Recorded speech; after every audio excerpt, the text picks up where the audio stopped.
Compraventa Medellín, Casa Comercial, el mejor avalúo para sus joyas, electrodomésticos y motos, pignoraciones de taxis e hipotecas.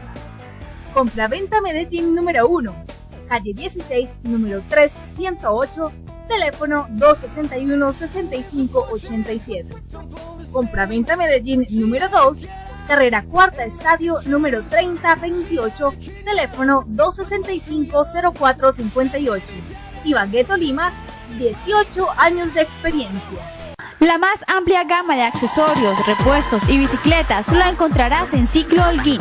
Responsabilidad, calidad y cumplimiento. Encuéntranos en la calle 42, número 616, barrio Restrepo. Teléfonos 266-7120, 277-3335, Ibagué, Tolima. Ciclo Holguín, más cerca de ti.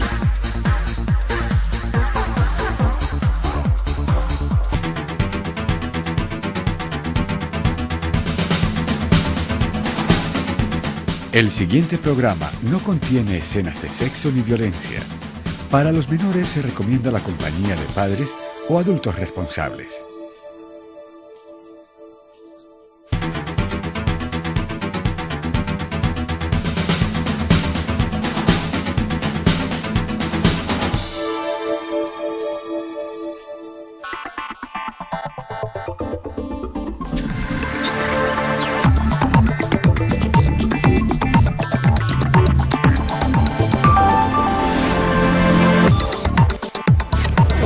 Saludos para todas las personas que nos ven. Yo soy Juliana Martínez Londoño, soy la coordinadora de la Mesa por la Vida y la Salud de las Mujeres.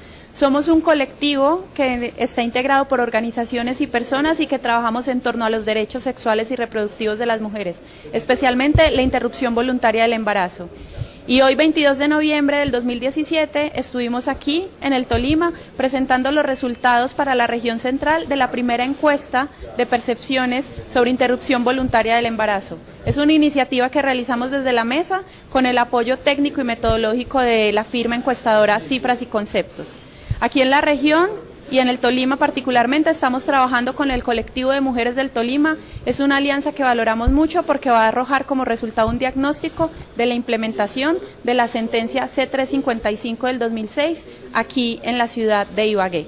Entonces, sin más preámbulos, pueden ver el evento que realizamos hoy, que contó con comentarios de César Caballero, que es el gerente general de Cifras y Conceptos, y de personas de la Secretaría de Salud, del colectivo de mujeres del Tolima y de la Academia de la Universidad del Tolima. El giro de hablar de un derecho sexual y reproductivo basado en el derecho a la salud, a hacer tránsito, a que sea un derecho basado en el libre desarrollo de la personalidad, que es como nosotros conocemos el derecho a la autonomía en Colombia, es un avance significativo y se alcanza, digamos, a ver reflejado, ¿sí? Pero además el giro no solamente es a reconocer que sea un derecho al libre desarrollo de la personalidad de las mujeres, sino también el hecho de reconocer que el Estado, si bien no puede garantizar un derecho al que la gente se reproduzca, sí tiene un derecho, la gente sí tiene un derecho a la libertad en las técnicas en que decide o no reproducirse. Y en esa vía en que yo soy capaz como Estado de decirle a la gente, usted tiene una libertad para escoger la manera como decide hoy reproducirse, sea naturalmente o con asistencia científica, tiene que permitir también decirle a las mujeres que en ese ejercicio usted puede considerar que sea mejor no reproducirse, ¿sí? Y es muy común, pues yo trabajo con el sector educativo, gente muy joven, mujeres muy jóvenes, y es muy común escuchar hoy en día entre nuestras jóvenes que no quieren ser madres, ¿sí? Es más, es lo más común, ¿sí? Escuchar que definitivamente no está dentro de su proyecto de vida, ¿sí? Ser mamá. Y entonces empiezan a incorporarse otras prácticas cotidianas, y yo creo que ustedes también lo han evidenciado, por ejemplo, el tema del ingreso de ciertos seres sintientes al ámbito familiar, y entonces el perro, el gato, entonces los perrunos, los gatunos, y cómo queremos ese tipo de mascotas, ¿no? Que lo volvemos, decimos que somos mamás de los perros, de los gatos, ¿sí? Eso también es un giro en la mentalidad y un cambio de pronto a no considerarnos tampoco una sociedad tan antropocéntrica. Y el otro punto es que muchas chicas hoy consideran que ser tía es fabuloso, ¿sí? Que qué rico ser tía y qué rico que mi sobrino me tenga a mí, ¿sí? Entonces yo creo que sí hay avances, como explicaba el doctor Caballero, en muchos aspectos sociales y es muy positivo. Las mujeres van dando pasos, pero la mujer gana espacios, pero no se gana el espacio todavía, ¿sí? Falta todavía, y eso se evidenciaba en la medida en que la pregunta iba siendo más específica, las personas más lo duran, ¿sí? Entre la pregunta, si usted le dice las mujeres tienen derecho a reproducirse, la gente te va a decir sí tienen derecho, ¿son libres? Sí, son libres. Ah, bueno, la interrupción voluntaria del embarazo es un derecho. Ah, no, ¿sí? Hasta ahí llegamos, ¿sí?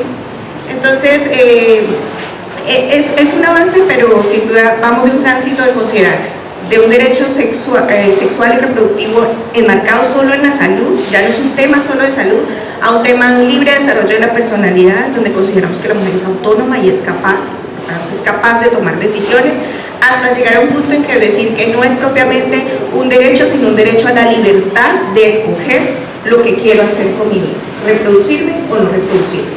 Para reproducirme todos nos ponemos de acuerdo, pero cuando hablamos de la no reproducción, la gente tiene más prevención. Bueno, yo soy ginecóloga, yo hago práctica médica ginecológica y de pronto esto lo veo como un poquito diferente a lo que yo puedo ver en mi práctica, y si bien la mujer tiene derechos como todos los seres humanos, también la práctica de la autonomía depende no solo del conocimiento de derechos, sino de la autonomía económica que tenga. Y esa autonomía económica está ligada obviamente al nivel educativo que tenga, que no sé si digamos tendría los datos dependiendo del estrato y del nivel académico, porque eso me parece muy importante. Entonces, el derecho a ejercer la autonomía de decidir cuántos hijos tenerlos, en qué momento tenerlos y si decide terminar el embarazo está muy relacionado con ese nivel educativo y con esa autonomía económica. Entonces, la mujer que es capaz de valerse por sí misma, ¿sí? Yo creo que todas, independiente de que yo tenga un quinto de primaria, soy capaz de tener la berraquera de hacer las cosas, pero hay muchas mujeres que no. Entonces, digamos, si yo me limito a las pacientes que yo estoy viendo en el hospital Federico Lleras, que son de estratos 1, 2, obviamente esas pacientes no tienen o no asumen su autonomía de tomar una decisión. Entonces, no, lo que mi esposo decía, no, es que a mí me toca tomar la decisión con mi esposo. No, mijita, la decisión es suya, es lo que usted quiera, pero resulta que si el marido la deja y ella tiene 5 muchachitos, ¿qué va a hacer él para mantener esos niños? Entonces, desgraciadamente, el ejercicio de esa autonomía está relacionado, al menos en el contexto, digamos, que yo estoy viendo todos los días, con esa autonomía económica y con ese asumir el derecho que yo tengo a tomar decisiones y que eso, digamos, es para mi vida. Desgraciadamente ella lo está tomando como una forma de sobrevivir ella y de sobrevivir sus hijos, porque muchas mujeres lo toman en ese sentido. Todos sabemos que en este país desde hace unos años todos los métodos de planificación son gratis. Tienen acceso gratis a todos los métodos de planificación familiar. No hay límite ni hay restricción por edad para acceder a los métodos de planificación familiar. Se crearon sistemas amigables para el acceso a los métodos de planificación familiar. ¿Por qué no planifican? Nosotros, bueno, yo soy ginecóloga, pero digamos también me interesa la parte académica. Entonces el año pasado hicimos un estudio con una residente de ginecología en la Universidad de Rosario, pero esta fue en Bogotá, en adolescentes, que digamos es un grupo poblacional que para mí es muy importante, porque aparte de todos los factores que tiene una adolescente que se embaraza con complicaciones en el embarazo, pues es un problema social, porque eso retrasa mucho su educación y retrasa obviamente también la toma de derechos, porque se ve condicionada a que otra persona le dé lo que tiene que darle para seguir viviendo y para seguir estudiando y para poder seguir haciendo o tratar de cumplir sus sueños. Y es que gran parte de la limitación que tenemos con adolescentes para el acceso a los servicios de salud son los médicos y la estigmatización que pueden tener desde el servicio de salud para ella solicitar el método de planificación. Y uno lo ve en las adolescentes y uno le pregunta ¿por qué no estaba planificando? Porque le da pena, porque le da miedo que le digan, oiga, pero usted cómo se le ocurre con 14 años estar planificando. El otro problema que vemos en las menores de edad, que para mí es de los problemas más importantes, es que si una niña de 13 años va a un sitio para acceder a planificación familiar, al médico, y el médico le dice, no, usted está muy chiquita para venir a pedir método de planificación, y como es menor de 14 años, el sistema de salud está en la obligación de reportarlo como abuso sexual. Así sea ella voluntariamente quien decida ir a planificación y tener relaciones. O sea, en teoría no sería una violación porque no fue en contra de su voluntad, ella decidió, pero legalmente en este país, por ser menor de 14 años, sí es una violación. Entonces, si la niña de 13 años sabe que va a ir a solicitar un método de planificación familiar y de entrada la van a tener que reportar al Instituto Nacional de Salud y Bienestar Familiar y van a llamar a la mamá y finalmente todo el mundo le va a enterar que ella está teniendo relaciones sexuales, ¿qué va a hacer? No va a ir al sitio para acceder a planificación familiar, no va a planificar, pero no va a dejar de tener relaciones sexuales, va a tener relaciones sexuales, ¿cierto? O si no, va a la farmacia y le van a dar cualquier método sin una orientación adecuada. Entonces yo pienso que sí, que si bien, digamos, en la encuesta podemos decir que sí, nosotros tenemos la autonomía, tenemos el derecho, eso está condicionado al nivel económico y al nivel académico, que pues, estaría ligado también a la autonomía económica de yo poder tomar mis propias decisiones y asumir con responsabilidad la decisión que yo decido de cuántos hijos quiero tener, hasta qué punto quiero llegar. Porque es que si mi marido me dice, no, es que yo quiero tener más hijos con usted, pero yo le digo, yo no quiero, pero es que si usted no quiere, yo la dejo entonces y le dejo los otros 5 muchachitos, ¿qué hace la pobre señora? Sigue teniendo hijos, que eso es lo que desgraciadamente uno ve en el hospital.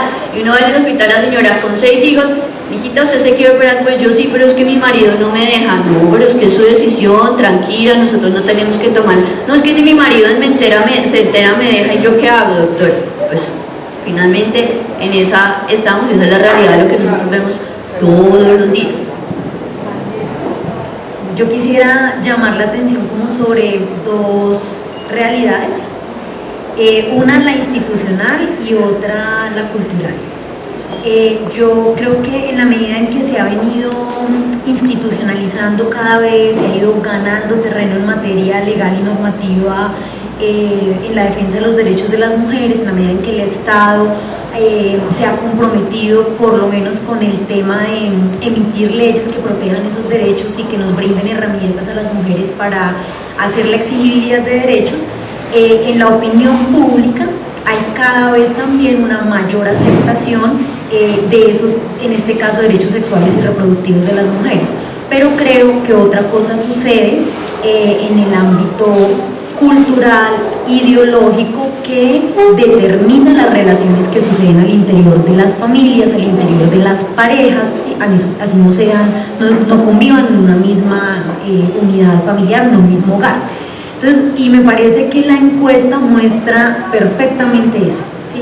Entonces, nadie te va a decir públicamente que a las mujeres hay que pegarles para educarlas, o sea, te sacan a gorrazos de un auditorio donde tú lo digas públicamente. Entonces, públicamente decimos lo que políticamente resulta correcto, pero ya cuando tiene que ver con, como por ejemplo, decir, sí, yo sí estoy de acuerdo con que los maricas tienen derecho, ¿sí? Pero eso sí, que ninguno vaya a meter conmigo, ¿sí? Y que no vaya a ser mi hijo, y que no se vaya a picotear delante de mí, ni de mi familia, ni de, ¿sí? Entonces, es un poco esa disociación que creo que sigue existiendo en nuestro país entre lo institucional, las realidades institucionales, y las intimidades culturales. Creo que la encuesta muestra esa diferencia, como cuando se pregunta lo que políticamente es correcto, todos estamos de acuerdo, pero como cuando ya preguntan cosas que tienen que ver con mi vida cotidiana, con mi intimidad, con el manejo de las relaciones, cambia la percepción, cambia. Y ese es un problema muy delicado en nuestro país, porque sucede que entonces avanzamos normativamente, pero seguimos teniendo enormes barreras para hacer realidad esas leyes. Entonces, efectivamente, los métodos de planificación son gratuitos, pero vaya, pida una cita de regulación de la fecundidad, se puede demorar 15, 20 días, la oportunidad está larguísima, ¿sí? Y en esos 20 días a uno le dan ganas todos los días, ¿sí? De tener relaciones sexuales. O efectivamente llega la cita de regulación de la fecundidad y resulta que uno solamente puede acceder a cierto número de preservativos que no alcanzan ni siquiera muchas veces para una semana, ¿sí?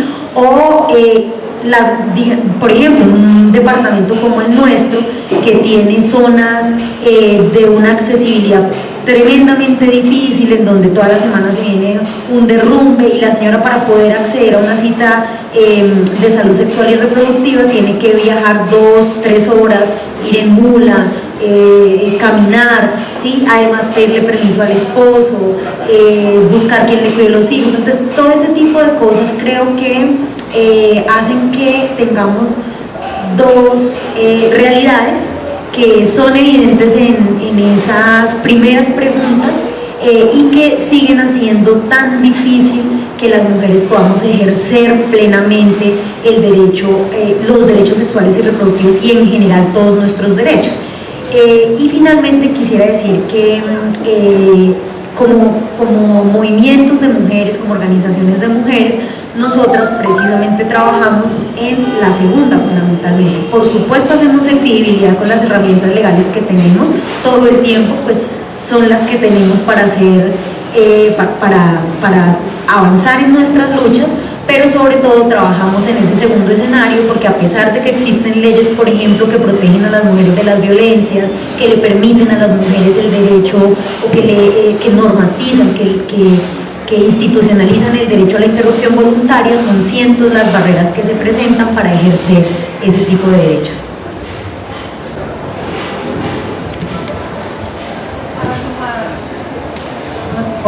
Para sumar al comentario de Marta, que la normatividad es muy importante y la normatividad no fue algo que nos fue dado, que las feministas y las mujeres nos lo hemos ganado también en la lucha política.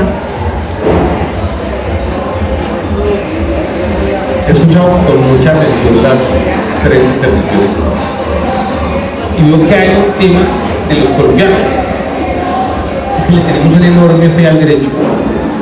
Don Marta de alguna manera señala lo que yo creo que es interesante de esta encuesta, y es que hay una brecha entre la formalidad jurídica en la cual nosotros creemos que debemos actuar frente a la realidad sociocultural, que de alguna manera tú también lo mencionaste, en la cual nos movemos. Pero sí tengo la sensación, que esto nos pasa a todos. Yo creo que Bolívar se quedó en las plazas, Santander se quedó en nuestras cabezas, pero en nuestros corazones todavía esa formalidad nos seguimos pidiéndole al derecho que resuelva todo, y no lo va a hacer. Pero creo que la encuesta, Marta lo señala muy bien, muestra esa brecha entre lo que jurídicamente se logra, que es importante, pero no es suficiente.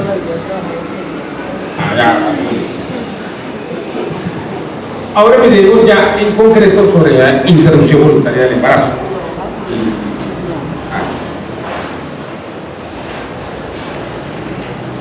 Aquí volvemos a preguntar si las personas están de acuerdo con unos enunciados, y de nuevo yo quiero que miremos en el grupo de preguntas la manera como los porcentajes van transformados. La interrupción voluntaria del embarazo debe ser legal en algunas circunstancias. El 65% está de acuerdo, un 35% no. O sea, yo en esto, digamos, de las formas de presentación de los gráficos, yo quiero que todos seamos conscientes que el 65% está diciendo que están de acuerdo, pero ahí hay una ausencia de un 35% que dice que no es un porcentaje pequeño. La interrupción voluntaria del embarazo debe ser una decisión libre de la mujer. Eso ya bajó al 47%. Exactamente, el no es superior. La interrupción voluntaria del embarazo es un delito.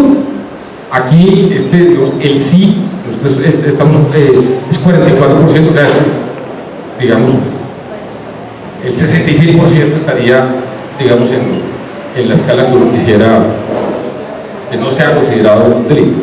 Y si el Estado debe garantizar el acceso a la interrupción voluntaria del embarazo, sí, el 38%. Es decir, va veniendo como lo decía Marta y también Adriana, de alguna manera, hay una caída cuando usted ya va concretando los temas, también lo dijo Inés, cuando usted hace la pregunta general, en abstracto, pues usted dice, oiga, sí, ¿no? Es decir, todos los colombianos somos buenos, sí, todos somos buenísimos. ¿Todos cumplimos las normas? Sí. ¿Las de tránsito? El semáforo se pasa en amarillo, ¿uno qué hace? ¿Frena o acelera? Ya tenemos. Sigamos. Pues ya, eso somos. Pues, sí. Vamos a lo siguiente. Bueno. En la región central, el 70% piensa que la interrupción voluntaria del embarazo debe ser legal en algunas circunstancias. Vayamos a la de atrás, que es el total nacional. Este es el 65%. ¿Sí? La comparación es que aquí el porcentaje es más alto. ¿Sí? Sigamos. Sí. Y el 55% opina que la interrupción voluntaria del embarazo debe ser una decisión libre de la mujer. Y miremos el total nacional, que es el 47%. Es decir, en estas dos preguntas, la región central tiene unos porcentajes más altos. Entonces, digamos.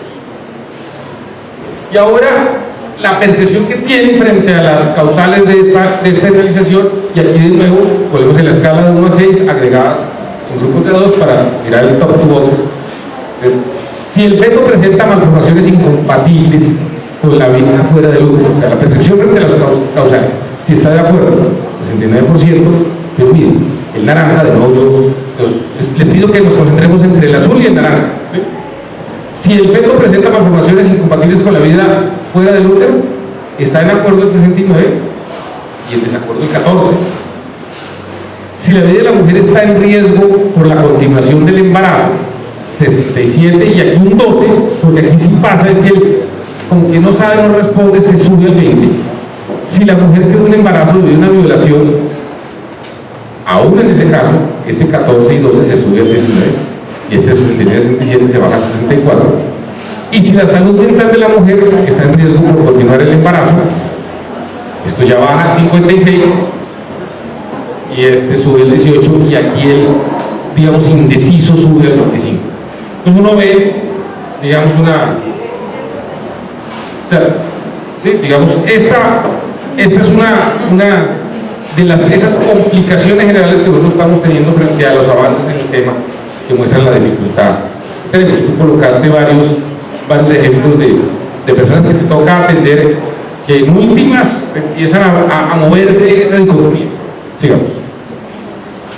Y aquí está, aquí aquí me detengo. Voy a traer un café. Bueno, entonces este bloque estaba relacionado directamente con la interrupción voluntaria del embarazo. Lo primero que quisiéramos decir es que, y reiterar, esta es una encuesta de percepciones. No está midiendo el estado de las cosas, sino cómo las personas las perciben, cómo se relacionan con ellas y qué ideas tienen sobre ello. Porque algo que no puede quedar duda y que no está aquí en discusión, aún con el fetichismo jurídico que tenemos, en la jurisprudencia que tenemos, nos la hemos ganado con incidencia política, con distintas estrategias, y es claro que en el país en este momento abortar es un derecho. Entonces eso sería lo primero, las causales ya están claras. Lo segundo para contarles es como frente a la decisión metodológica, que en otras circunstancias no lo hacemos así, y es que son 3 causales. La causal salud es una causal integral y comprendemos la salud de una manera amplia, y en ese ejercicio la Mesa por la Vida y la Salud de las Mujeres ha sido un actor fundamental, porque hemos realizado unos ejercicios colectivos y regionales para América Latina de interpretación de la causal salud, y lo que entendemos por salud es la definición de la OMS, que salud es un estado de bienestar, no solamente la ausencia de enfermedad, y que comprende la dimensión física, social y mental, o que incluso en relaciones y en conversaciones que hemos tenido con comunidades indígenas, que habría que también pensar ahí frente a lo espiritual. Pero con esa visión integral y amplia de la salud, aquí tomamos una decisión, y fue separar y referirnos a salud mental. ¿Y por qué lo hicimos? Porque también en la experiencia que tenemos desde la mesa sabemos que hay una interpretación restrictiva de la causal salud, y queríamos saber si la gente había cambiado su percepción sobre salud mental o qué estaba pensando, y coincido ahí con lo que muestra el caballero, cómo va disminuyendo de una causal que no pareciera tener frente a la que la mujer no tiene autonomía, sino que el feto viene con una incompatibilidad que hará que se muera después de nacido si sucediera, a una causal en donde la autonomía plena es de la mujer y es la mujer quien identifica el riesgo y quien estaría dispuesta a asumirlo o no. Y cuando hablamos de las interpretaciones restrictivas de la causal salud, también quiero referirme a lo que ha hecho la Mesa por la Vida y la Salud de las Mujeres. Desde el 2006 es cuando se produce la sentencia C355 a la fecha. Nosotras hemos acompañado a más de 1.070 mujeres que han buscado acceder a la interrupción voluntaria del embarazo. Y eso nos ha permitido documentar las barreras y ser testigos de primera mano de cómo está sucediendo la implementación. Y las barreras persisten, y persisten barreras que tienen que ver con el desconocimiento normativo, con la interpretación restrictiva del marco normativo, que está, por ejemplo, el uso indebido de la objeción de conciencia, que sabemos que la objeción de conciencia es individual, no institucional. Está fijar requisitos que no ha establecido la Corte, como multas médicas, o considerar que hay un límite a la edad gestacional, que en nuestra normatividad no hay límite a la edad gestacional. Y un tercer grupo de barreras que están relacionados con las fallas en el sector salud. Entonces ahí hablamos de fallas administrativas, pero también fallas en los profesionales. Por ejemplo, porque no están entrenados para realizar los procedimientos. Y eso es algo en lo que tenemos que avanzar en el país. Entonces, con estos comentarios, la pregunta para Marta, Inés y Adriana es: ¿cómo aumentar los niveles de difusión y apropiación de la sentencia mediante la cual se despenalizó el aborto en el país? Porque estamos hablando de difusión y apropiación con toda la conversación que ya estamos diciendo de es muy importante la sentencia, pero los derechos de las mujeres se garantizan en la práctica también pudiendo acceder al servicio. Bueno, yo quiero comenzar, a ustedes, es haciendo primero una salvedad. Uno, la sentencia habla de interrupción voluntaria del embarazo, nunca habla de aborto. Si médicamente nosotros hablamos de aborto, hablamos que es menos de 20 semanas o con un producto menor de 500 gramos. ¿Por qué es importante hacer esa salvedad? Porque yo no puedo hablar de, en un país donde hay interrupción voluntaria del embarazo, decir que es igual a despenalización del aborto, porque estaría poniendo límite al momento de la interrupción del embarazo. Por eso se debe hablar es de interrupción del embarazo, como se hizo en todos los momentos de la encuesta, y no de aborto, ¿sí? Si tú hablas de aborto, estás poniendo límite a la edad gestacional, y en este país no hay límite. Pero sí es importante también diferenciar la edad gestacional a la cual se realiza la interrupción del embarazo. ¿Por qué? Porque eso, ahí vienen las barreras a las que se enfrenta la paciente y fallas en el sistema de salud. O sea, no es solo ver en este momento la interrupción del embarazo, qué barreras tiene, sino qué llevó a que esa paciente en ese momento de la edad gestacional avanzada o lo que sea, que la mayoría de veces desgraciadamente es avanzada, toma la decisión de interrumpir un embarazo. Entonces, ¿por qué es importante diferenciar edad gestacional? Porque si yo tengo que una paciente tiene menos de 13 semanas de embarazo, de edad gestacional, lo puede hacer de forma ambulatoria, o sea, en su casa, y lo puede hacer el médico general por medio de pastillas, medicamentos. No necesita una intervención quirúrgica, y para eso yo no necesito entrenamiento para formular un medicamento, ¿ok? O sea, un entrenamiento diferente. Si la paciente tiene de 13 semanas y 22 semanas de embarazo, me toca hospitalizarla, ponerle medicamento y es probable que requiera legrado. En ese caso sí requiere un entrenamiento especial. ¿Y cuál es la idea? Que eso no sea el ginecólogo. Entonces eso es otra cosa que los médicos generales tienen que aprender, y las enfermeras, y es que eso no es exclusividad del ginecólogo, sino el médico general y las enfermeras que estén entrenadas para hacer aspiración y legrados lo pueden hacer perfectamente en un nivel 1 de atención, no requiere ginecólogo, ¿ok? Si la paciente tiene más de 23 semanas, que esa es una de las principales barreras que nosotros vemos y lo vemos en el Federico, que es donde estamos haciendo esto, es que toca hacer una reducción fetal. Reducción fetal es matar al bebé dentro del útero, o sea, ponerle un medicamento a la señora dentro de, o sea, al bebé, mejor dicho, en el líquido amniótico donde está el bebé, para que el bebé haga sistolia, o sea, se muera, y así yo lo pueda sacar. ¿Por qué? Porque un bebé después de 23 semanas, lo más probable es que sea viable, ¿sí? Entonces, si es viable y el bebé nace vivo, después de que nace vivo, nadie lo va a matar ni lo va a dejar morir ahí solito, ¿sí? Ahora, con respecto a la causal de malformaciones incompatibles con la vida, yo no puedo asegurar como médico, porque nada es absoluto, que un bebé con anencefalia, o sea, que no tenga cerebro, se va a morir cuando nazca. Hay bebés con anencefalia que duran 1 semana vivos, 2 semanas vivos, un mes vivos y no le ponemos una almohada encima para que se muera. ¿Ok? Entonces, toda interrupción del embarazo por encima de 23 semanas, así sea con una malformación que se pueda considerar incompatible con la vida, se debe hacer reducción fetal, que es el feticidio, antes de hacer la inducción. ¿Por qué? ¿Quién asume los gastos, si lo vamos desde el punto de vista económico en un país, de un bebé con anencefalia que dura una semana vivo? Lo va a asumir obviamente el sistema de salud. Entonces, por eso se tiene que hacer la reducción fetal, y esa es una limitante importante que tenemos, porque desgraciadamente cuando a las personas o a las pacientes les dicen, si usted tiene acceso a la interrupción voluntaria del embarazo, perfecto, llega donde el médico, tiene 25 semanas de embarazo y uno le explica que tengo que hacerle una reducción fetal, la señora dice, no, a mí nadie me explicó esto, yo simplemente vine a que me pusieran unas pastillas o que me pusieran oxitocina y me indujeran el parto, y eso no es así. Entonces es importante que desde el sistema de salud, nosotros los que hacemos asesoría, el médico, la enfermera, sepamos que hay que diferenciar la edad gestacional para así mismo hacer el procedimiento.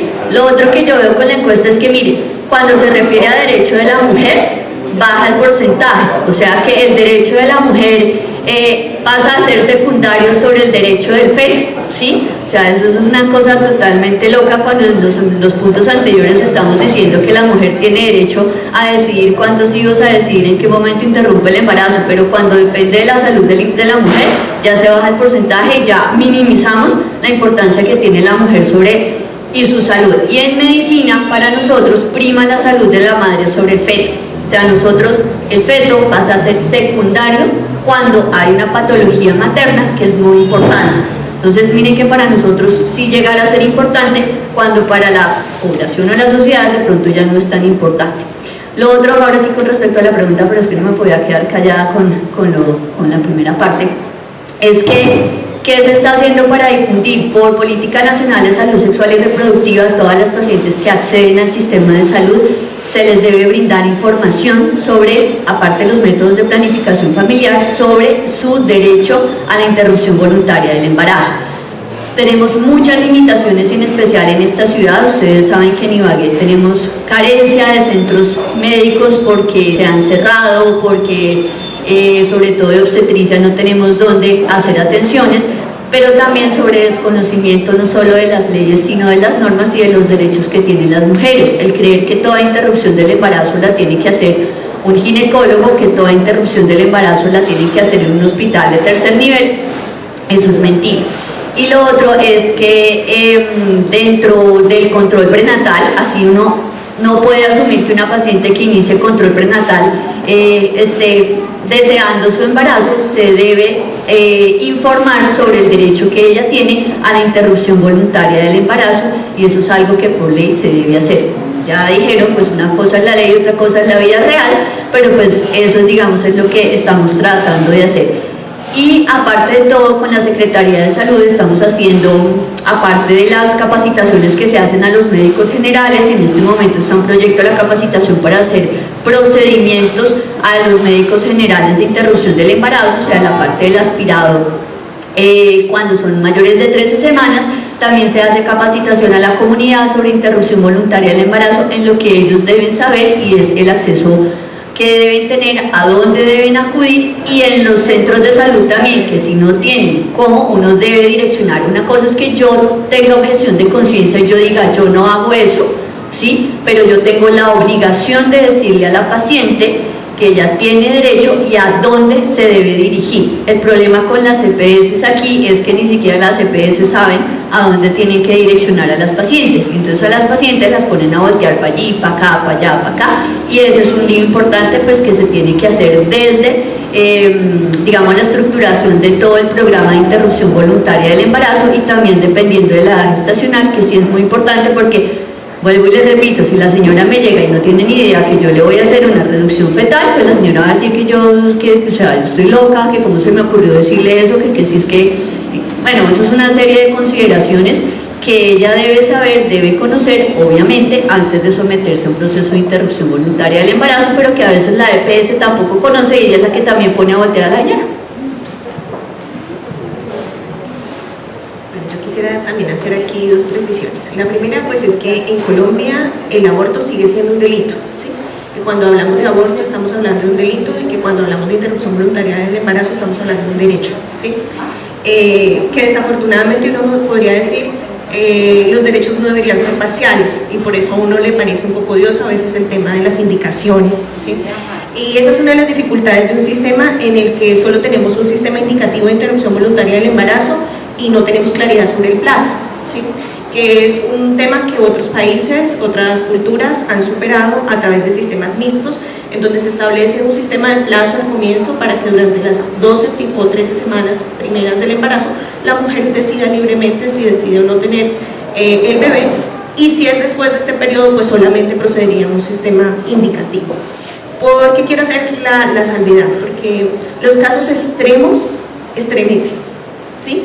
Conmocionan, ¿sí? Pero no son el día a día tampoco, ¿sí? Entonces esa es una primera situación. El tema no es sencillo, ¿sí? El tema no es nuevo, del aborto se viene hablando así mucho tiempo, se han escrito ríos de tinta sobre el aborto y pese a que el tema no es nuevo, siempre va a ser novedoso, porque es un tema que de alguna manera toca una fibra sensible de lo humano, ¿sí? Y es la condición humana. Entonces no siempre va a ser, digamos, contradictorio. ¿Y por qué lo digo? Porque si ustedes analizan, pese a que el doctor Caballero nos decía un poco, mirémonos en lo rojo y en lo azul, yo sí les digo que para mí el amarillo tiene una significación muy especial y quizás sea por la población con la que yo trabajo, ¿sí? Claro, ¿qué pasa? Que en la condición postmoderna, ¿sí?, de nuestros jóvenes, usted le pregunta algo al chico y el chico ya no es sí o no, para el chico todo es depende, ¿sí? Y las sociedades giran en torno a la relatividad, ¿sí? Entonces cuando usted hace estas preguntas, estoy de acuerdo, desacuerdo, si usted, yo creo que, bueno, no sé si hay el análisis en amarillo, pero si usted le pregunta a un joven, él se queda en la mitad, él difícilmente te llegue a un sí o un no, ¿sí? Porque tú le preguntas algo a un chico y es, profe, depende, ¿sí? Depende, deme el caso y yo miro cómo maniobro. O sea, ya la verdad no es ni blanca ni negra, sino una extensa gama de grises, ¿sí? Me parece que en eso va notando uno también el giro de los chicos. Hay barreras de acceso, ¿sí? Hay barreras de acceso. Yo creo que el sistema, en la medida que el sistema sea inmediato, oportuno, seguro y universal, las cosas se facilitan, ¿sí? Pero en la medida que el sistema pues, no sea rápido, no sea oportuno, no brinde seguridad y no sea para todos, pues hay muchas dificultades.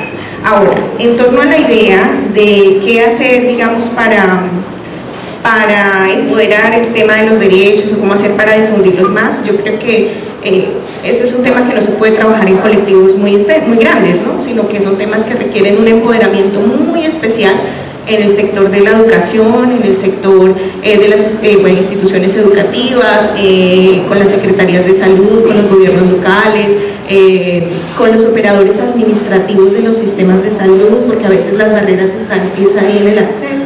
Yo escuchaba ahorita a la doctora y yo entiendo muchísimo parte de su posición, porque es lo que ella ve todos los días, pero lo que uno encuentra desde la práctica también quizás como abogado, porque es que hay a veces un choque, ¿sí? Yo veo un conjunto cerrado, ¿sí? Y en ese conjunto cerrado hay muchas chicas que se dedican al servicio doméstico, ¿sí?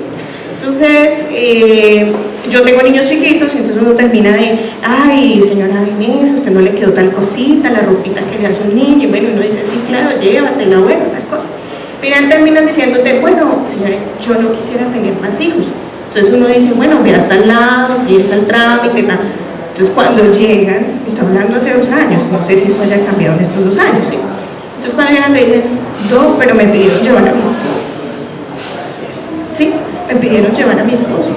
Entonces yo digo, bueno, ¿será un tema económico, será un tema cultural, esa barrera? Entonces llego a dar clases de especialización en Armenia y una chica me dice, ay, no, yo no quiero tener hijos. Y yo, bueno, ¿y qué has hecho tú para ese propósito? ¿Sí? Me dice, no, si yo ya fui, yo dije que yo me quiero operar porque yo no quiero tener hijos, o sea, yo tengo claro en mi vida que yo no quiero niños. ¿Y cómo te fue? No, pues me fue muy mal porque estoy muy joven y no me puedo operar, ¿sí? Entonces, sí, yo desconozco el contexto médico, clínico, y pues me imagino que habrá razones para una u otra cosa, pero si me lo preguntan como abogada desde el punto de vista quizás del odioso derecho, digámoslo así, pues queda uno contrariado, ¿sí? entre la realidad que uno ve ahí y el derecho que le debería asistir a las personas. ¿Sí? Entonces, no, yo quería hacer la salvedad en ese punto amarillo que a mí me parece estar viendo ahí a los chicos de hoy en día. Depende, profe. Depende de cuáles chicos.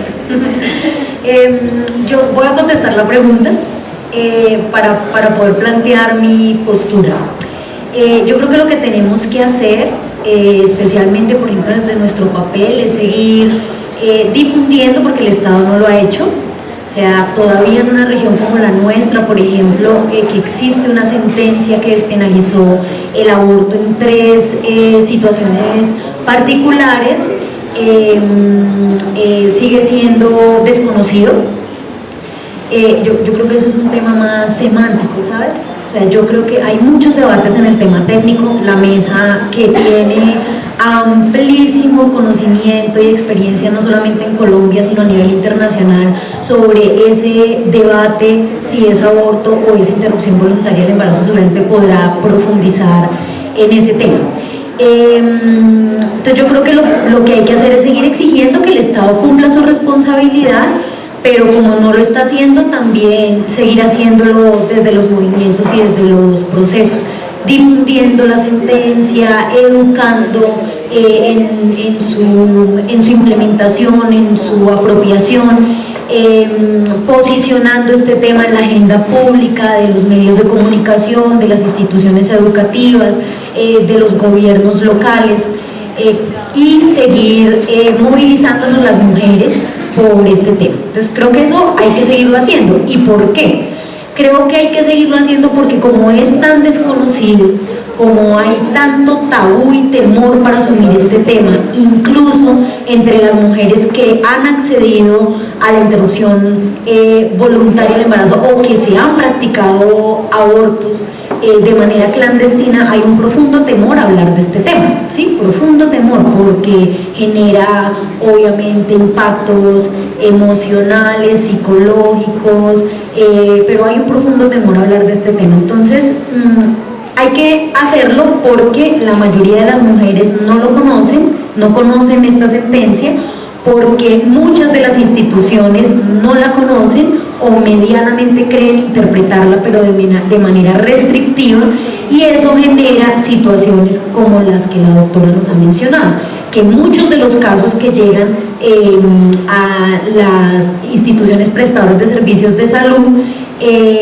llegan en avanzado estado gestacional o en semanas muy altas, y no llegan en esas edades gestacionales porque es que las mujeres son unas caspas que van y abortan a los hijos cuando ya tienen unas avanzadas edades, ¿cierto? Cuando ya tienen hartos meses, sino que la señora empieza su proceso y le maman gallo de una entidad en otra, la botan de una a otra, le exigen una cantidad de requisitos que hacen que la señora llegue, a pesar de que empezó el proceso a la cuarta, quinta semana, la señora llega a la semana 24 y hasta más por la cantidad de barreras de acceso que tiene, primero.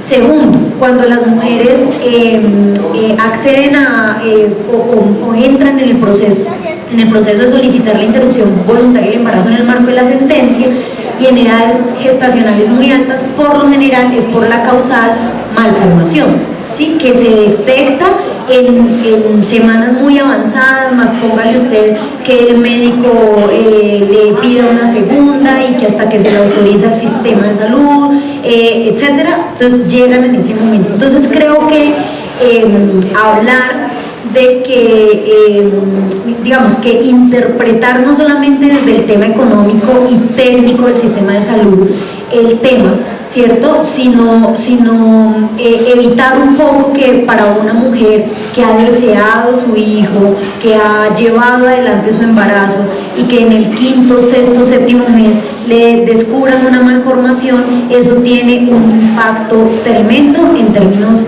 emocionales y psicológicos, ¿cierto? Y la reducción fetal no sería en ese momento matar un bebé, sino evitar un dolor para la mujer y además evitar un proceso mucho más complicado y costoso de atención a un producto no viable, ¿no? Entonces creo que eso tiene muchas miradas. Creo que efectivamente los detractores de la sentencia y del aborto en Colombia sobre todo hacen alusión, no estoy diciendo que tú no seas, por supuesto, sino que digo que ha sido uno de los argumentos más utilizados en Colombia, y es que hay que hacer feticidio, que las mujeres llegan ya cuando tienen 7 u 8 meses, que en ese estado es muy grave, que es tan riesgoso, practicar la interrupción, pero no nos cuentan todas las cosas que suceden antes de que pasen esos 8 meses de embarazo, ¿cierto? Y es que la mujer intentó acceder, que el diagnóstico fue tardío, y que si fue un diagnóstico por malformación, muy seguramente fue un bebé deseado, que se descubre que no es viable ya muy adelante, y que ese acceso debería facilitarse, informarse, educarse de una manera diferencial por los impactos que tiene. Compraventa Medellín, Casa Comercial, el mejor avalúo para sus joyas, electrodomésticos y motos, pignoraciones de taxis e hipotecas. Compraventa Medellín número 1, calle 16, número 3108, teléfono 261-6587. Compraventa Medellín número 2, carrera Cuarta Estadio, número 3028, teléfono 265-0458. Ibagué, Tolima, 18 años de experiencia. La más amplia gama de accesorios, repuestos y bicicletas la encontrarás en Ciclo Holguín. Responsabilidad, calidad y cumplimiento. Encuéntranos en la calle 42, número 616, Barrio Restrepo. Teléfonos 266-7120, 277-3335 Ibagué, Tolima. Ciclo Holguín, más cerca de ti.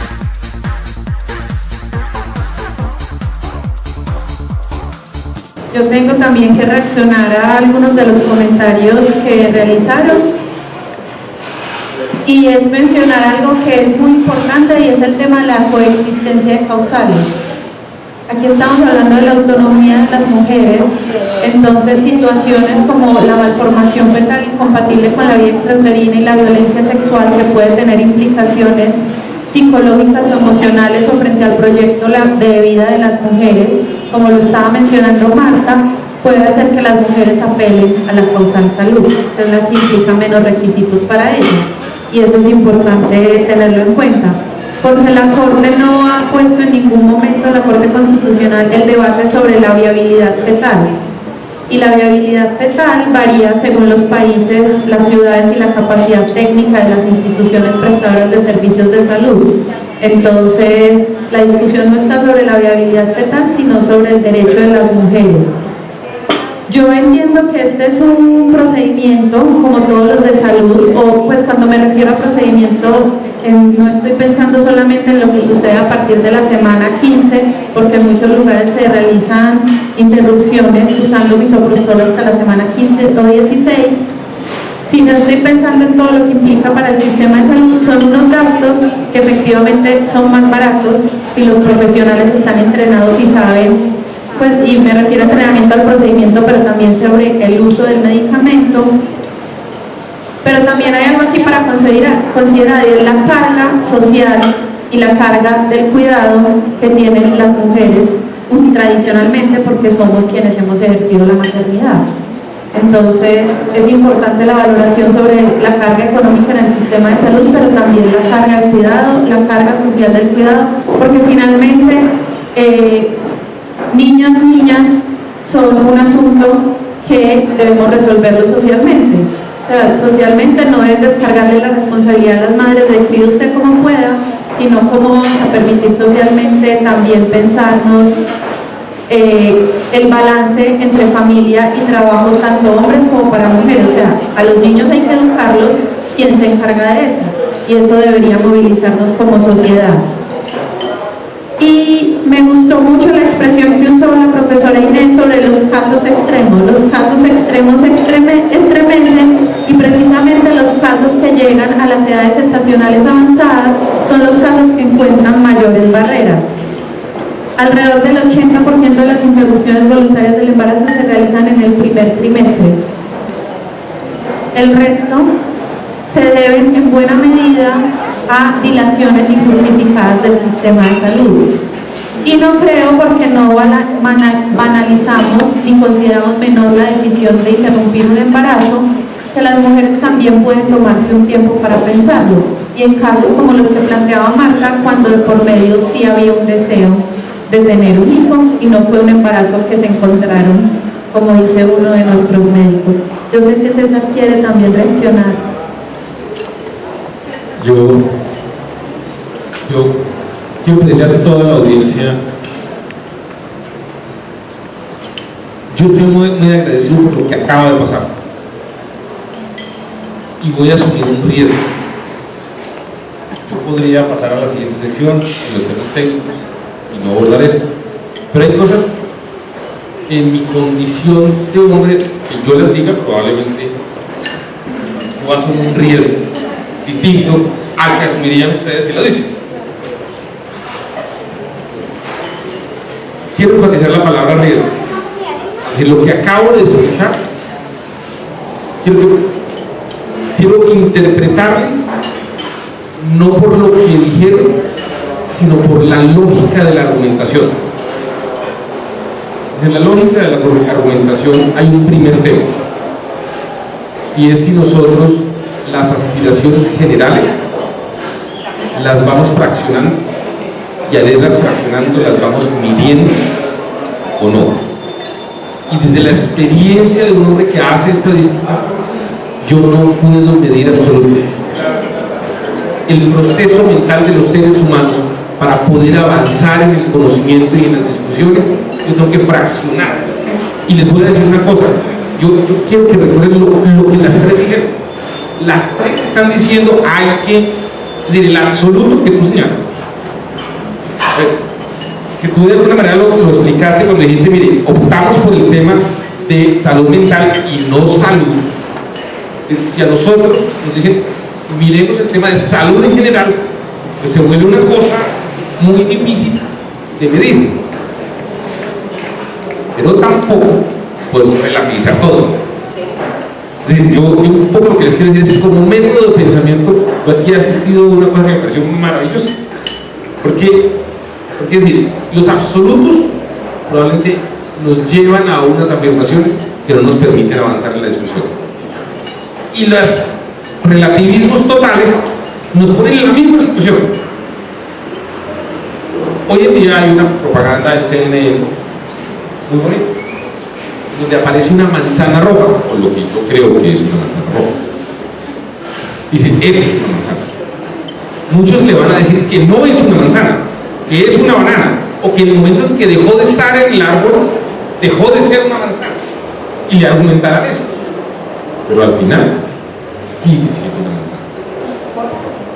Lo que quiero señalar es, cuando la Mesa por la Vida tomó la decisión de hacer una encuesta, tomó una decisión de riesgo, de fraccionar los temas, de abstraerlos, de quitar cosas de las realidades. La representación matemática de la percepción de los ciudadanos no está representando toda la percepción de los ciudadanos, está representando lo que los ciudadanos abstraen. Y esta discusión que estamos teniendo es una discusión que, en la medida en que se mantenga en el absoluto del derecho, la probabilidad de que avance va a ser menor. Por eso hay que ir llegando, digamos, yo tengo que decirlo, cuando tú empezaste a decir, bueno, iba a decir un chiste, pero prefiero, ya que el destripador diría vamos por partes. Cuando las tres empezaron a decir, venga, separemos cosas y miremos cosas distintas. Esa es la manera como hace una persona que hace estadística. Si yo no separo, no puedo medir. Si yo todo lo pongo junto, no lo puedo medir. Tengo que fraccionar y separar. Y cuando eso, hago el cálculo de probabilidad. Yo quiero decir una cosa. En esta encuesta está dicho que la encuesta puede estar equivocada, porque por técnica de probabilidad hay un margen de error. Yo me muevo sobre ese universo, no sobre el universo de la certeza. Esto no es cálculo. Esto no es un universo cerrado donde la respuesta es absoluta de sí o no.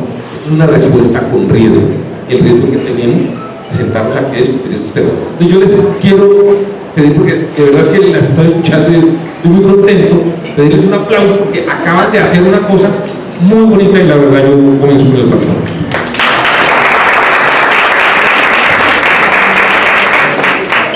Así yo. De verdad es que me emocioné por eso.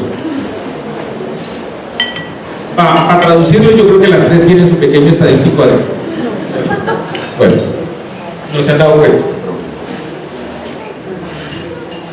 Como ustedes saben, la encuesta es representativa a nivel de las regiones, y aquí ya vamos a entrar en las opiniones frente a despenalizar la interrupción voluntaria del embarazo. Y aquí está el porcentaje de personas que consideran que las mujeres que deciden interrumpir su embarazo no deben ir a la cárcel. Esta es una pregunta de enorme importancia. De enorme importancia. Y quiero ponerla en un contexto. La región, o sea, voy a ponerla en el contexto para que ustedes entiendan que esta no es una discusión de Ibagué, de Tolima, de la región central de Colombia. Esta es una discusión de enorme trascendencia en casi todas partes del mundo. De hecho, ustedes recordarán, no sé si lo recuerdan, que Donald Trump, ante esta pregunta, dijo sí deben ir a la cárcel. O sea, el presidente de los Estados Unidos de Norteamérica, en la pasada campaña electoral, le hicieron esta pregunta. Y ese señor dijo, sí, deben ir a la cárcel. Eso está en un video, en unas entrevistas. Él luego se gastó semanas tratando de explicar para volver a decir, pero que al final sí piensa eso. Es enormemente importante. Y miren las diferencias regionales. Nosotros tenemos, para nuestra sorpresa, y yo creo que para sorpresa de todos, fue que Antioquia, que uno tiene los prejuicios, el prejuicio mío era que Antioquia, esta respuesta, o sea, aquí no es Antioquia, aquí es Medellín, iba a contestar, digamos, que decir, que sí deben ir a la cárcel debería ser muy alto. La región que considera que las mujeres, es decir, el negativo de esto, que deberían ir a las cárceles, es la región Caribe. Uno normalmente tiende a pensar en los prejuicios propios que uno tiene, que las personas de Medellín eran más conservadoras en ese sentido, o iban a tener una opinión distinta que la región Caribe. Pero la región que considera que mayoritariamente la mujer que opta por la interrupción voluntaria del embarazo debe ir a la cárcel es la región Caribe. 62%. En Bogotá, ese 62 ya no es 62, sino que baja a 27. Y aquí en la región central estamos hablando del 37%. Estoy leyéndolo. Parte de lo que estoy haciendo es que no estoy repitiendo el número para que ustedes hagan esto. Yo sé que ustedes mentalmente están chequeando a ver si yo estoy haciendo bien la respuesta. Es como para lograr la concentración, porque es que pelear con la comida nosotros no hemos soltado. Es muy duro, pero bueno. Parte un poquito de lo que quiero señalar es, esta es una pregunta enormemente importante. Yo no sé qué estadísticas hay de cuántas mujeres han ido a la cárcel en Colombia. O sea, pues porque es que, pero sigamos.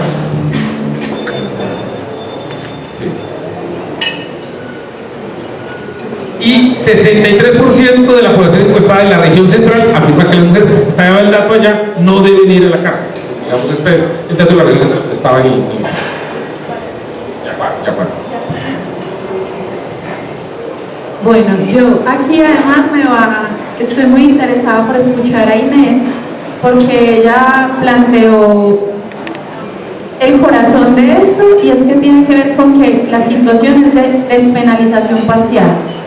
¿Eso qué quiere decir? Que por fuera de las tres circunstancias el aborto sigue siendo un delito en el país. Un delito que tiene una penalización de cárcel de 1 a 3 años. Y que según datos de la Fiscalía General de la Nación aportados a la mesa, y se los voy a leer porque además Caballero hizo la pregunta, 2.290 mujeres en el país se encuentran registradas como indicadas en el caso del delito de aborto. De estas, sí, indicadas, 2.290. De estas 140 se encuentran en el Tolima. 742 casos en el país se encuentran activos en etapa de indagación, 8 están activos en etapa de investigación y 27 activos en etapa de juicio. Pero además, imagínense la situación que atraviesa una mujer que en una situación de riesgo, y por esta ambigüedad normativa lo que hace es buscar resolver una situación seguramente en sitios inseguros, y además de esto se le abre una investigación por el tema. Entonces el prejuicio y el estigma que siguen alrededor de quienes buscan acceder al aborto y quienes lo solicitan se mantiene, y el estigma es tan alto que, por ejemplo, han pasado 11 años de la sentencia y creemos que parte del estigma se evidencia en las dificultades en los sistemas de información. Es un tema sobre el que los prestadores no quieren registrar la información por el estigma, porque pueden ser vistos como ustedes son los que practican los abortos o los que recetan los medicamentos para los abortos, pero además de eso también se ve el estigma en una cosa tan sencilla como que la interrupción voluntaria del embarazo o el aborto espontáneo tienen en el país un mes de incapacidad o un mes posterior, y hay mujeres que no quieren que quede registrado en la historia clínica porque no quieren ni que sus parejas ni que sus familiares se enteren, entonces desisten de esta medida, que es algo que de lo que podrían disfrutar. Y adicionalmente tenemos en el país, además de la sentencia y toda la jurisprudencia posterior y las normas técnicas que ha expedido el Ministerio de Salud, tenemos la Directiva 006 de 2006 de 2016 de la Fiscalía General de la Nación, que es una directiva en la que participó en su construcción la Mesa por la Vida y la Salud de las Mujeres, y que tiene directrices para la investigación y para el juzgamiento del delito de aborto. Y lo que hace es crear una vía procesal, entre las cuales hay medidas como verificar si las mujeres están o no incursas en causal, y cuando sea ese el caso, precluir o absolver dependiendo de la etapa del proceso, y o si no, analizar la viabilidad del principio de oportunidad. Entonces la pregunta es si consideran ustedes que la penalización que persiste por fuera de las tres causales afecta el ejercicio del derecho. Es una pregunta casi que tiene la respuesta incluida, pero me gustaría saber sus reacciones y qué medidas concretas adoptarían para disminuir el estigma y el juzgamiento social que soportan las mujeres que buscan acceder a la IVE o que efectivamente acceden a ella.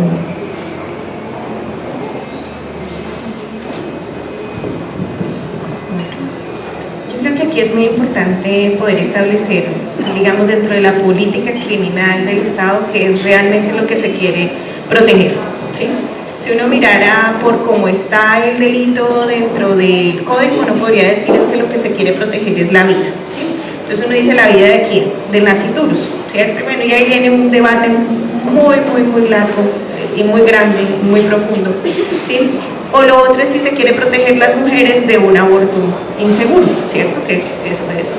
Pero entonces es muy contradictorio porque la víctima pasa a ser victimaria, ¿sí? Entonces es un proceso de revictimización. Yo sí considero pues, que no pueden existir derechos parciales, ¿sí? Y que de alguna manera con la despenalización entre supuestos lo que hay es creer en un derecho a medias, ¿sí? Creer que solo es posible la interrupción voluntaria del embarazo en un sistema indicativo solamente, y entonces para uno es contradictorio porque el resultado de la acción es el mismo, ¿sí? El resultado de la acción es que un bebé no nace, sea que esté dentro de las 3 causales o sea que no esté, ¿sí? Entonces uno dice, ¿cuál es el avance?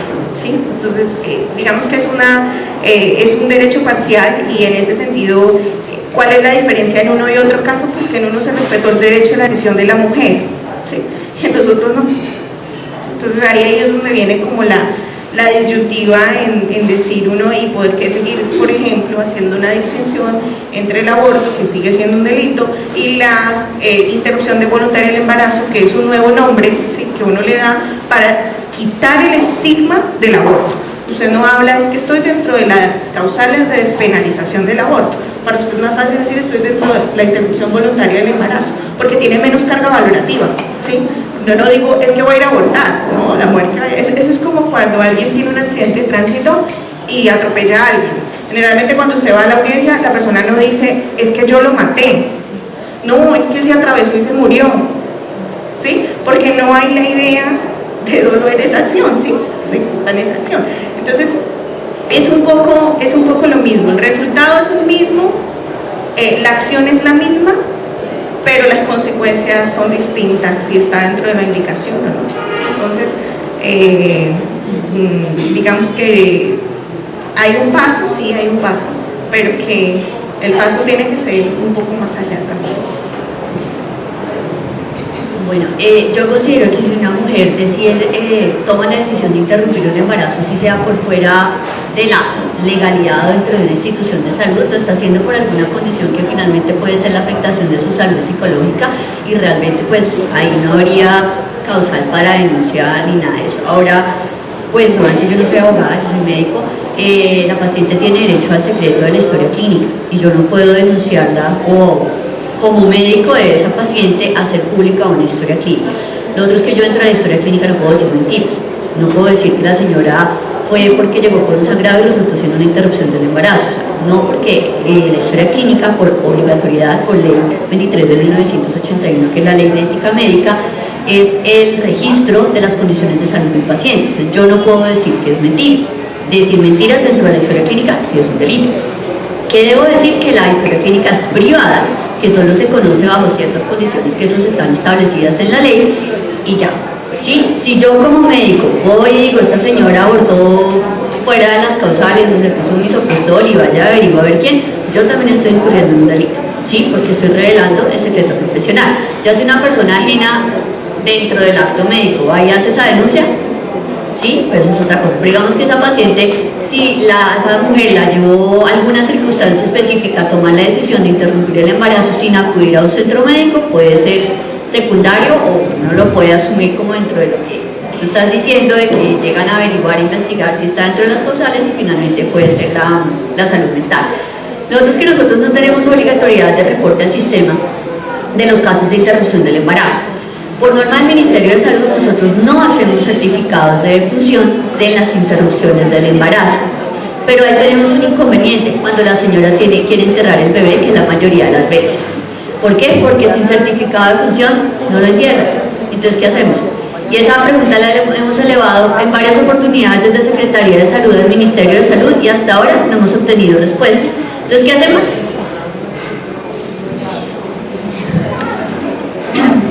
Bueno, pues yo...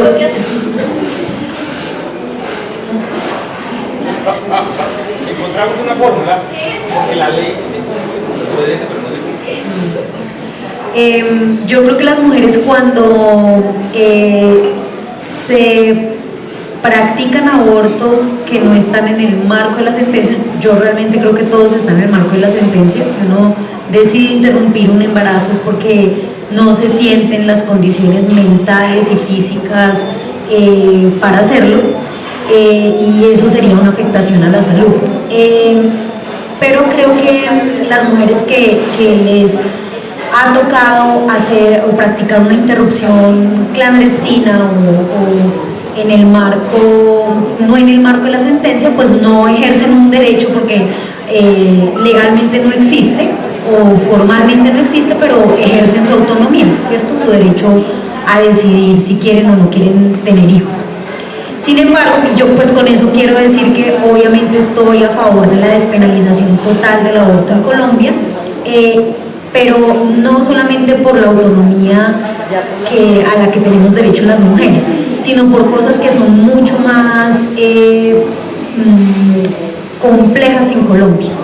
El último estudio que tiene Colombia, que creo que es hace como de 11 años y que no lo hizo el Estado, no lo hizo una entidad ni siquiera nacional, sino que lo hizo un instituto internacional que es el Instituto Guttmacher, creo que se llama, dice que en Colombia se practican anualmente aproximadamente 400.000 abortos clandestinos, ¿sí? Clandestinos, casi 400.000.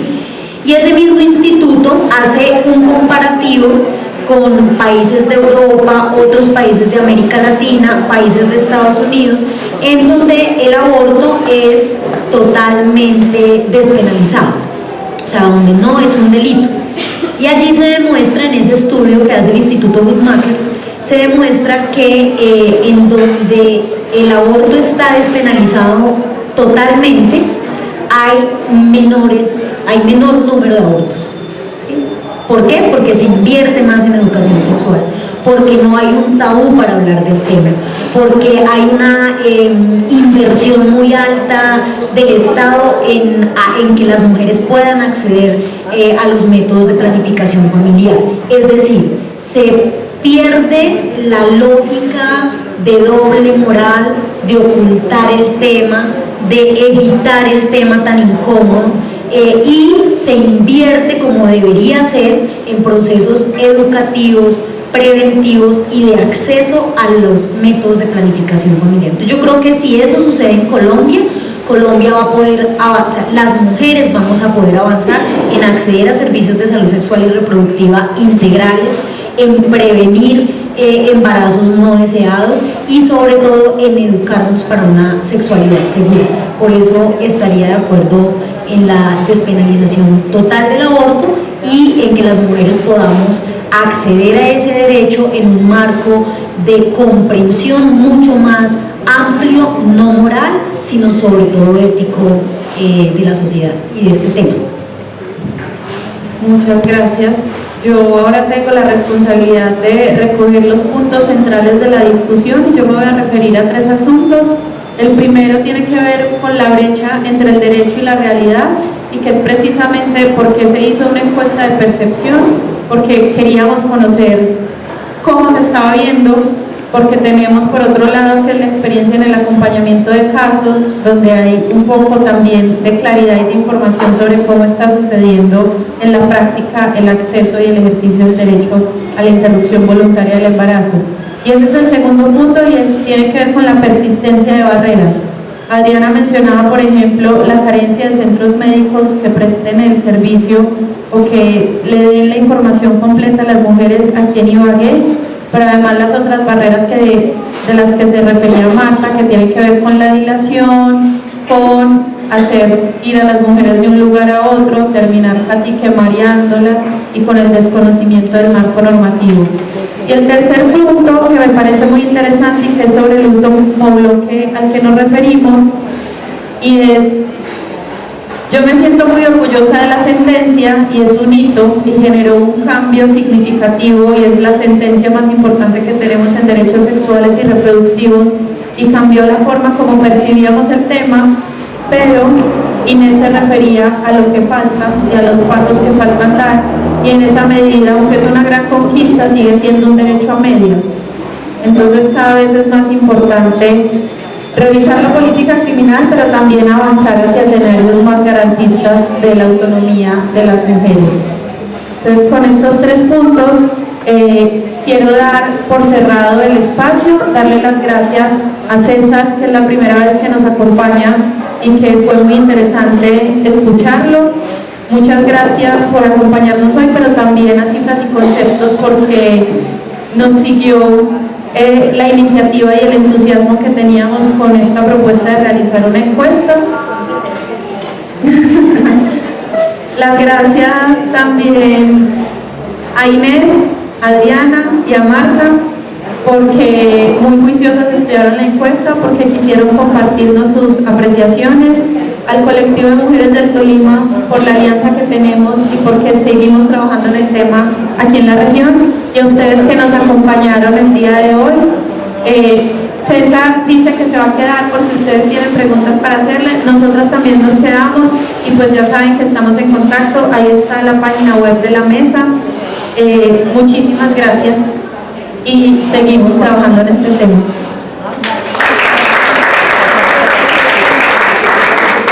Muchas gracias por haber presenciado todo el evento. En nombre de la Mesa por la Vida y la Salud de las Mujeres y del colectivo de mujeres del Tolima, esperamos que se hayan resuelto muchas inquietudes, especialmente para las mujeres, que sabemos que muchas veces se preguntan si la interrupción voluntaria del embarazo es legal. Y lo que tenemos que decir ahí es que es un hecho, abortar es un derecho. Compraventa Medellín, casa comercial, el mejor avalúo para sus joyas, electrodomésticos y motos, pignoraciones de taxis e hipotecas. Compraventa Medellín número 1, calle 16, número 3108, teléfono 261-6587. Compraventa Medellín número 2, carrera Cuarta Estadio, número 3028, teléfono 265-0458. Ibagué, Tolima, 18 años de experiencia. La más amplia gama de accesorios, repuestos y bicicletas la encontrarás en Ciclo Holguín. Responsabilidad, calidad y cumplimiento. Encuéntranos en la calle 42, número 616, barrio Restrepo. Teléfonos 266-7120, 277-3335, Ibagué, Tolima. Ciclo Holguín, más cerca de ti.